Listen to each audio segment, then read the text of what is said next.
Hey Chaotic Crew, Brian here, and I hope you have a wonderful Christmas. To celebrate the holiday, wanted to make a kind of Christmas-themed deck. So we got a bit of an older commander here that I think will actually be pretty fun and unique way to build them. But before we get into that, I want to let you know that this episode is brought to you by Manapool. It's a fast-growing marketplace for Magic the Gathering that makes buying and selling cards easy. Their optimizer helps you get the best value when buying cards, and the team is focused on making it a great experience for buyers and sellers alike. They've also got really cool articles when sets come out. I wrote one myself back when Dustmorn came out, and I've always had a great experience with Manapool, so thanks so much to them for helping the channel out. Now to get back to the deck tech, obviously it's a chaotic Christmas here, and people, when they make Christmas decks, they go, oh, red and green. It has to be red and green, has to be red and green. Well, I think white is a great Christmas color too, right? It makes you think of snow. So I made a Naya, a red, green, white commander that is very much focused about giving your opponents +1/+1 counters.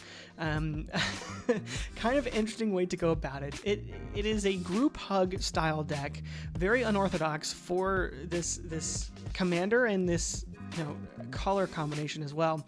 But let's dive into it. Marath, Will of the Wild, 3 mana for 0/0 Elemental Beast. Marath enters the battlefield with a number of +1/+1 counters on it equal to the amount of mana spent to cast it. So the first time you cast it, he'll come in with 3 counters, and then if you pay commander tax the second time, he'll come in with 5, and so on and so forth. Then you can pay X, remove X +1/+1 counters from Marath, choose one. You can either put X +1/+1 counters on target creature, Marath deals X damage to target creature or player, or you get an XX green elemental creature token onto the battlefield. We're mainly going to be using his ability to give our opponents +1/+1 counters. It can also be done at instant speed, so if someone wants to, remove our commander or whatever, we can, help deal with that. But, yeah, Marath is really cool here. It's just, it kind of looks like a reindeer as well, so I thought fit the Christmas theme vibe very, very neatly there. So, kind of a reindeer theme. But let's dive into the creatures. We got 30 creatures. You know me, I have lots of creature-heavy decks. And we have Agatha of the Vile Cauldron, which is really neat. It's going to make our activated abilities of creatures we control cost X less to activate, where X is Agatha's power. If we can buff Agatha with our own +1/+1 counters, which there are a couple ways to do here, then it's going to help out. Otherwise, it'll just decrease it by 1. We can't pay 0 to remove 1 counter, but we can pay 1 to remove 2 counters, or 2 to remove 3. And then Agatha also has her own ability, which can buff up all of her creatures if need be. Agitator Ant is really cool here. Going to be able to put, and our opponents get to choose, so not the most ideal, but they're getting 2 +1/+1 counters on their creatures, and it just goads them for a turn. So yeah, really, honestly, this card is actually a gives more value to your opponents than you, right?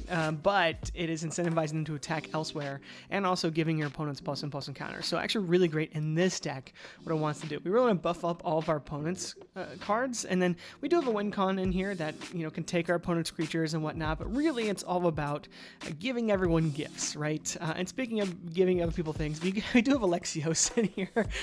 4 mana, 4/4, triple, attacks each combat if able, can't be sacrificed, and can't attack us. And at the beginning of each player's upkeep, that player gains control of Alexios, untaps it, puts a +1/+1 counter on it, and gains haste. So it does get counters, which is really great and fits well with the theme here. We also are running Slicer, because why wouldn't we be running Slicer here? Very similar. It doesn't get counters, but we can give it counters, and it has double strike with our commander, so really strong there. Biophagus is fantastic in here. Using it to cast spells, they're going to get an extra counter when they enter. Birds of Paradise, Delighted Halfling, great mana dorks as well to have in general, just to get our commander out maybe a turn early. We don't really need our commander out in this deck, but just accelerating the mana is nice to have. Cheering Crowd is a card that is, obviously came out in the Spider-Man set. Beginning of each player's first main phase, that player may put a +1/+1 counter on this creature. If they do, they add colorless mana for each counter on it. We're okay with this. The goal of this deck isn't to win, right? If we do win with it, it's great, but we're really just trying to make our opponents, go faster, right? So this helps with that, giving them mana and giving this a counter. So kind of goes both ways. We're running Combat Calligrapher. Inklings can't attack us or planeswalkers we control, which is really great in case someone ink shields us, but really fits into the second ability of Combat Calligrapher, which gives our opponents 2/1 black Inklings whenever they attack one of our opponents. So that's pretty great there. Evolution Sage is a great card here to, proliferate, right? When our commander enters, we want to keep giving away counters. We don't want to just let our commander die. So we have a Proliferate engine to help with that. And because this is a group hug, Proliferate's one of the best ways to help our opponents out too. Every deck, or so many decks, run a ton of things with counter synergies, right? Whether it's, planeswalkers or their own +1/+1 counters, or the counters what we're giving them, right?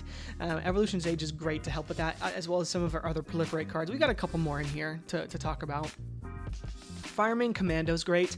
It's a 4/3 flyer. Whenever you attack with 2 or more creatures, draw a card. Whenever another player attacks with 2 or more creatures, they draw a card if none of those creatures attacked you. So it's incentivizing them to attack elsewhere. And it can also give us some card draw, which is not bad. So I think really solid in here in this deck that wants to be group huggish. Forgotten Ancient's also great. 4 mana, and it gets a ton of 1/1 counters on it. But what's great is that you can move those +1/+1 counters to any other creature. It doesn't have to be your own, it can be your opponent's. So you can really buff up one of your opponent's big beaters or do some politicking here. I think the thing with this deck is there's a lot of politics involved if you want to try and win with the deck, right? Or you could just be very chaotic and do whatever you want. So very fun either way. Generous Patron's fantastic in the deck. It's obviously going to, put counters on other creatures and then draw us cards when we put counters on our opponent's stuff. So that's great to have there. Glunch the Bestower works fantastic here too, right? 0/5 flyer for 3, and then at the beginning of our end step, one player that we choose gets 2 1/1 counters on a creature. Second player draws a card. Third player creates 2 treasures. So we are helping out opponents here too, making deals, giving them free things. Really great to have in the deck. Goblin Spymaster, also a bit more of a dirty Santa card right here. He is giving our opponents the gift of always having to attack, and at least they get a turn before that has to happen, but it will give them 1/1 goblins, and it'll make them attack on their next turn. So really, really strong there. Grateful Apparition, another Proliferate engine, and what's great is it's a 1/1, and you're most likely going to be able to convince people to let the 1 damage through so that you can proliferate their board, right? And not that you need the 1 damage in, but it's an easy card to get a Proliferate trigger out to get more counters on your commander or Cheering Crowd or any other creature you have that might have counters on it. Halana and Elena, partners, also a great way to get more counters on our commander, right? Obviously, our commander is a finite amount of counters that we can give to opponents, and we aren't always going to want to give them away, but if we can continuously regenerate those counters, that's great. Hummel Defector is fantastic. Obviously going to draw us cards, pass it to an opponent, and so on and so forth. Similarly, Yes Man, Personal Securitron also does that, and then will replace itself with a bunch of 1/1s down the line. So that's really good there. Jared Carthalion, True Heir. A really interesting card in here. I thought about taking it out. It does have some +1/+1 counter synergy, but we aren't really going to be using a whole lot. Jared's in here just because when it enters, you make an opponent the Monarch. It's really giving a gift to an opponent, right? So, and then the Monarch creates a whole nother, depth of the game. Also, I've been watching the Witcher series again, and Jared kind of looks like Henry Cavill. Can we get that? Can we get a series about that? Okay, but anyways, moving forward. Kami of Whispered Hopes, 3 mana for a 1/1. Gives an extra 1/1 counter to each of permanents that we control that we put on them, and that means that if we play our commander for 3 mana, it'll enter with 4 counters, which is really great there. But it also gets a ton of mana for us, which is great. Kit Kanto Mayhem Diva is fantastic. It's going to get a 1/1 citizen when it enters, but it's really good at giving our opponents +2/+2 and trample, right, to attack in and deal a lot of damage to other people. So this is incentivizing your opponents, really forcing them to attack other people, whereas the rest of the deck is more passive and just saying, hey, you do what you want, I'm just going to make your stuff better, right? But Kit Kanto kind of makes it so okay, if they're going to attack me, no, they're not. I have a Kit Kanto deck, right? It's really great as the commander, but I really love it here in the 99 of this Chaotic Christmas deck. Another cat, Kutsil, just going to give us some extra cards to draw, and then players can't cast spells during our turn. So that's important there. Lorna the Third Path is neat. It's going to destroy an artifact or enchantment. You don't have to, but you probably will. And then you can have you and opponent each draw a card, which is just great in the sort of Christmas theme. Master of Ceremonies, also great. We're going to make treasures, citizens, and cards for whatever our opponents choose, and that's always great. They'll get those too. Nails, Discipline Enforcer, a pretty neat card to have in here. We will put +1/+1 counter on creatures our opponents control, and unlike Agitator Ant, we actually get to choose these ones.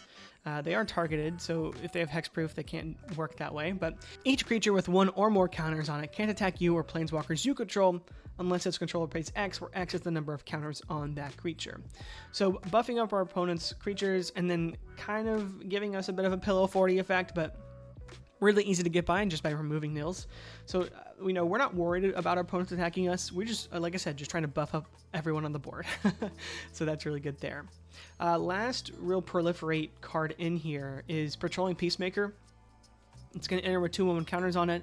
Whenever an opponent commits a crime, proliferate. And the crime doesn't have to be toward you, it's just any crime in general. So really great way to sort of make deals like, hey, if you target this, I can proliferate your stuff, right? So solid card in the deck.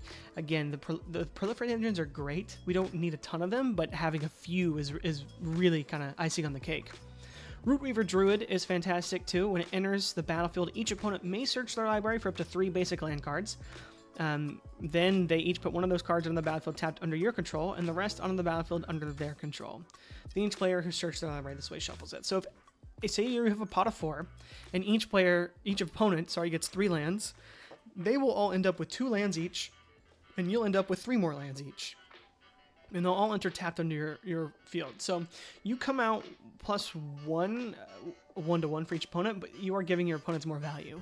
But again, this deck is all about giving our opponents more value, right? We want them to be more valuable, so that way we can, potentially win the game out from under them, or just have a good time buffing everyone else's boards up, right? Say if there's like a, if you want to call it a arch enemy at the table, you can buff up your other teammates to help them deal with this guy. This is a support deck, which you don't really see a whole lot of. That's kind of what Group Hug is all about, but also there's some tricks in here to maybe steal the game as well. So Vala, Explorer Returned is really cool. Obviously going to let our opponents draw cards, and then we get green mana and life, which is always great to have too. Sheltering Agent, last creature to talk about here, a 5/5 for 2 mana with trample, and cumulative upkeep is going to put +1/+1 counters on our opponent's creatures, so really great for what this deck wants, right? We want to put these counters on our opponent's creatures, so really great to have there. Sorceries, we've got 11 of them. A lot of them are, ramp, right? We have Rampant Growth, Farseek, Shared Roots, Nature's Lore, 3 Visits. Typical ramp package here.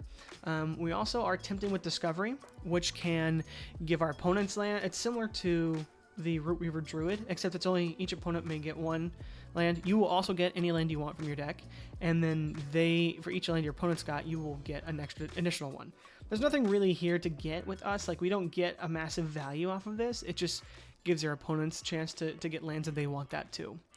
Tent with Bunnies is funny. Obviously giving each person a 1/1 rabbit and drawing a card and doing the same for you is pretty great. And then Cut a Deal is also fantastic. Having each opponent draw a card and you drawing 3 cards is wonderful to have. And then we have, 3 of the cards that are a bit more evil in the deck.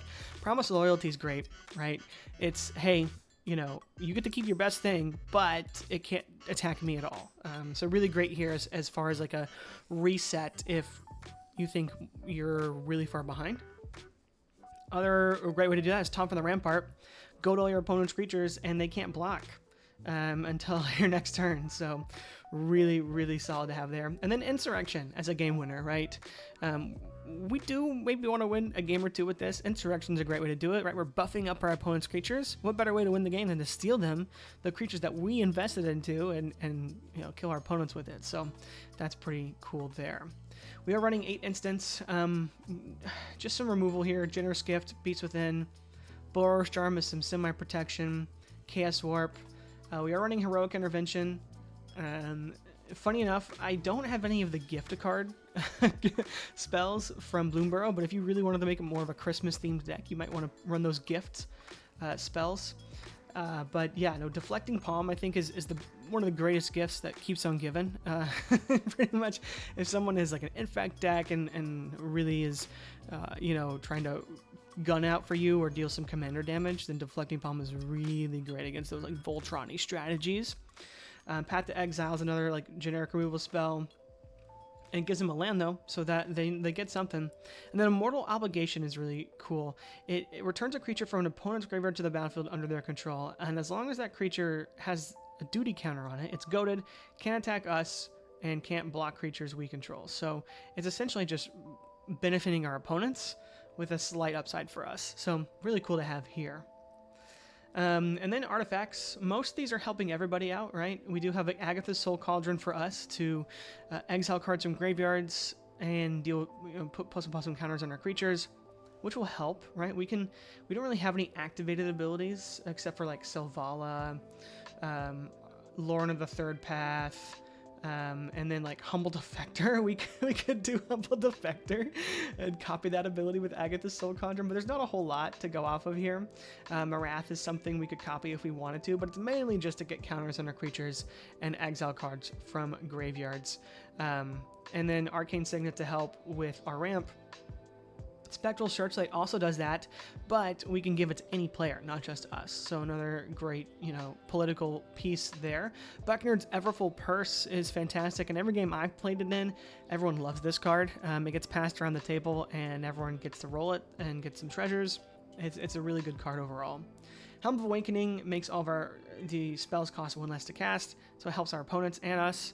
Howling Mine, we're going to be drawing cards. This is going to stay untapped, right? And then Temple Bell to draw more cards, so always good there. We are running 8 enchantments, very neat. Some of them are helpful, some of them aren't.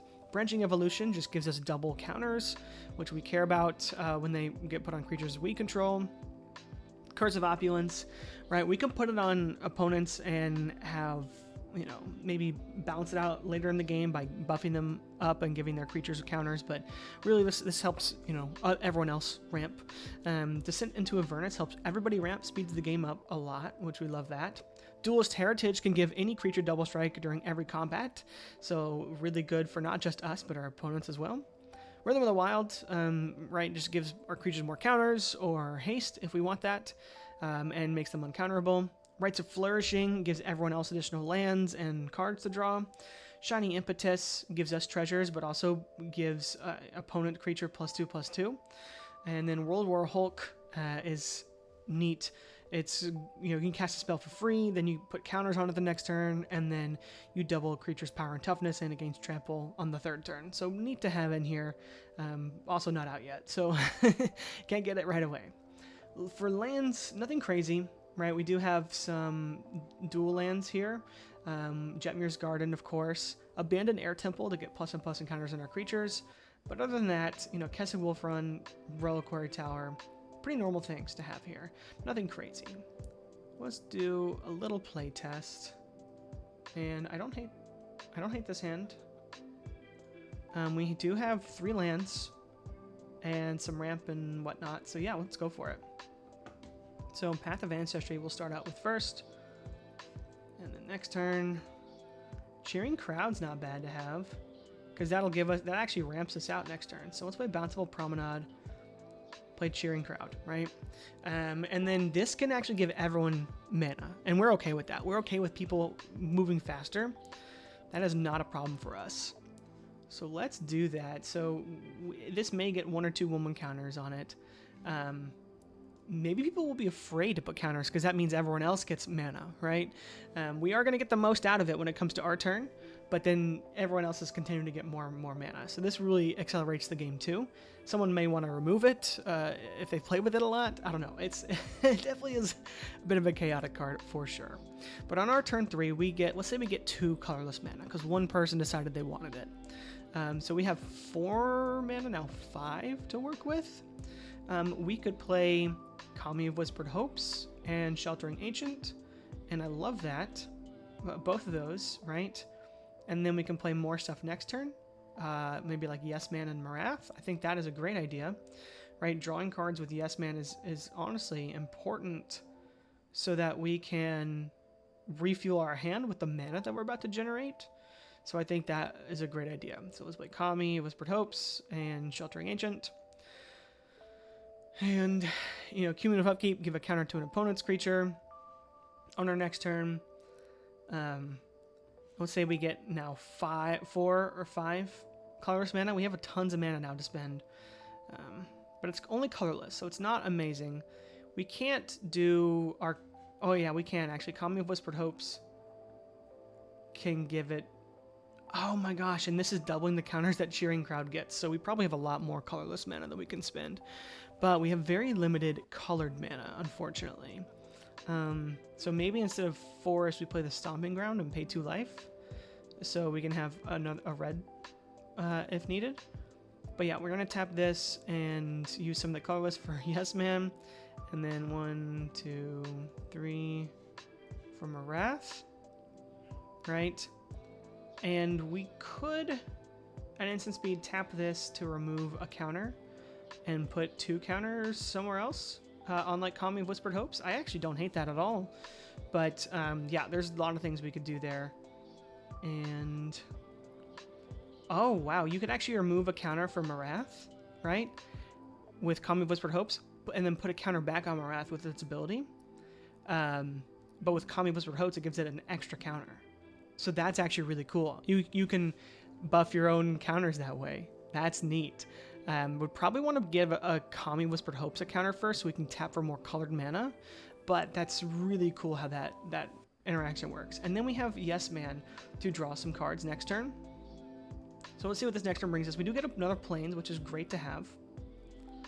And let's see what drawing 2 cards gives us. Jared and Slicer. I do love Slicer here. It is pretty nice to have Slicer because we definitely have the colorless to cast him. And then we can, pay a red and cast Slicer.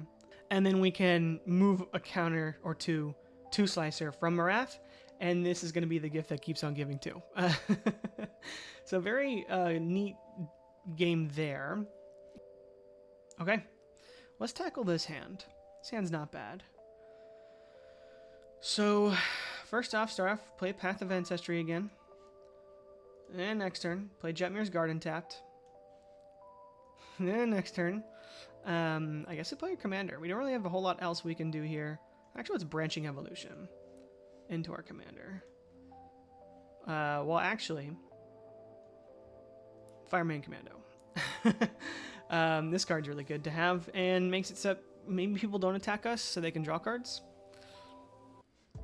Turn 5 is where it gets interesting because we play the Forest. We can play World War Hulk and then give us Marath for free, but because we're not using any mana, it would enter with 0 counters. We can also play World War Hulk to get Glunch on the battlefield.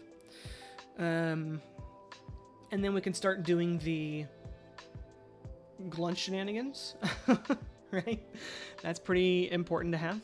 So I say we go for that. Play Glunch. And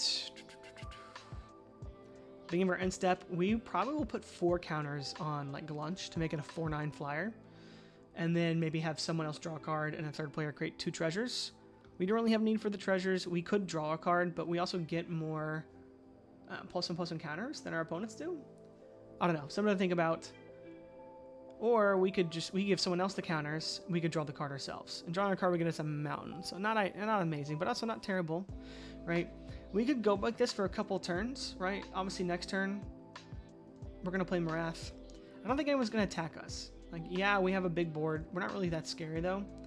The turn that is going to get scary is the 3rd turn of World War Hulk, which will double the power and toughness of whatever creature, right? Then we can taunt the ramparts on that turn. That's going to be a really scary turn, and then our opponents can't really do anything against that. So that'll be turn 7, where we'll have a really commanding presence. So really strong there, but obviously removal kind of hurts us pretty bad. So something to keep in mind. But yeah, we drew the Combat Calligrapher, so this turn we play Marath and Combat Calligrapher, and we're, you know, living like Larry.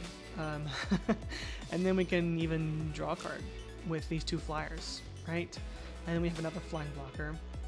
And so yeah, we're kind of living the dream, and I do like this a lot. Really great, fun deck, right? And it can compete. It's not like it's just helping your opponents out. Sure, you're helping your opponents out, but this deck can also swing pretty hard too. So something to think about there. I hope you enjoyed your Christmas again. If you liked the video, leave a like. If you enjoy the content on the channel, subscribe. And don't forget to become a channel member so you get extra entries to our future pre-con giveaways. And otherwise, I hope you enjoyed it. I'll be back next week with another fun deck tech, but otherwise, you take care. I'll see you soon. Bye.